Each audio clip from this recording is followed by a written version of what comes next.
اهلا بيكم في حلقه جديده في مطبخ فيري. النهارده هنعمل مع بعض البط بالبرتقال. البط بالبرتقال ده اكله فرنسيه جميله جدا. تعالوا نشوف مقاديرها وبعد كده نشوف هنعمل ايه.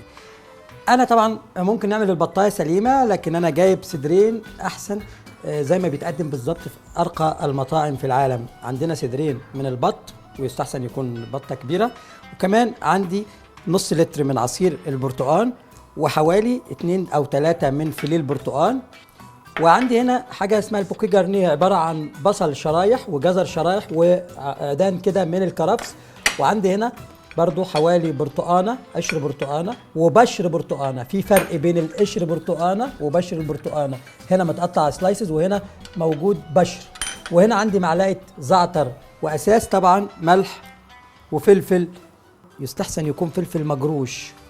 بعدين ناخد معلقه زبده واحده فقط، وعلى طاسه سخنه ننزل من ناحيه الجلد بصدور البط. هنيجي في طاسه تانية هنحط عصير البرتقال. شايفين الجلد عملت ازاي؟ نزلت الدهون اللي فيها وبدات تلون اهي. هنجيب بقى كزرون فاضي ونفضي فيه عصير البرتقال عشان برضو يتكاثف.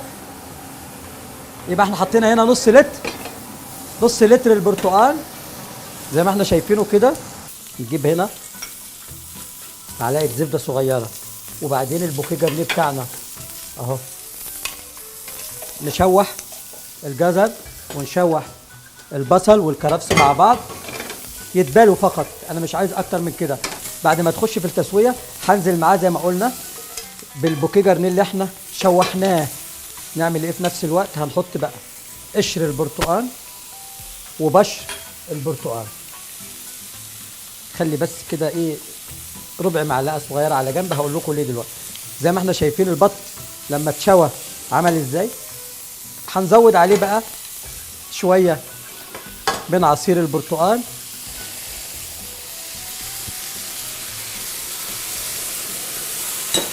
وهندخله الفرن وهنوريه لكم دلوقتي بعد ما يستوي معانا هيبقى شكله ازاي.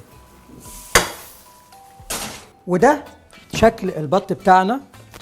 بس تعالوا شايفين شرايح، قطعناه شرايح اهو. الصوص اللي انا بقول لكم عليه ده هناخده كده نصفيه. هنقدم ايه مع البط ده؟ نوع من انواع السبانخ كده. نسيب ده يتكاثف شويه. هناخد معلقه زبده، وعندي اوراق سبانخ اهي وفص توم سليم، وهنجيب سبانخ اوراقها زي ما هي كده سليمه اهو، مفيش اكتر من كده. هنقلب السبانخ دي سريعا، شويه ملح. ده اسمها سبانخ سوتيه. سبانخ السوتيه دي بتبقى طعمها حلو قوي مع البط. بجيب الفيليه بتاع البط اللي انا قلت لكم عليه، الفيليه بتاع البرتقال اسف اهو، ونحط كده في الطبق بالشكل ده. وقطعه من البروكلي، عارفين الكيزان الذره اللي هي البيبي كورن دي، واحده من هنا مقسومه 2 عشان بس ندي منظر وشكل. وهناخد السبانخ بعد ما تبقى سوتيه معانا وناخدها كده اهو، نعصرها من الميه ونحطها في الطبق. بعد كده بقى هنجيب شرايح البط كده، شايفين. وما تنسوش ان انا عندي الصوص بتاعي بيغلي على النار كده. يبقى عندي طبق البط بالبرتقال جاهز للتقديم بعد ما نضيف عليه الصوص بتاعنا.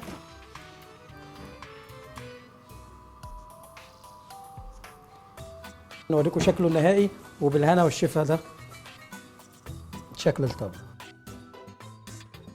واكيد طبعا بعد ما خلصنا البط بالبرتقال بنسبه الدهون الموجوده فيه، تعالوا نشوف اقوى سائل ازاله الدهون موجود معانا فيري بيعمل ايه في الاطباق بتاعتنا بالشكل ده.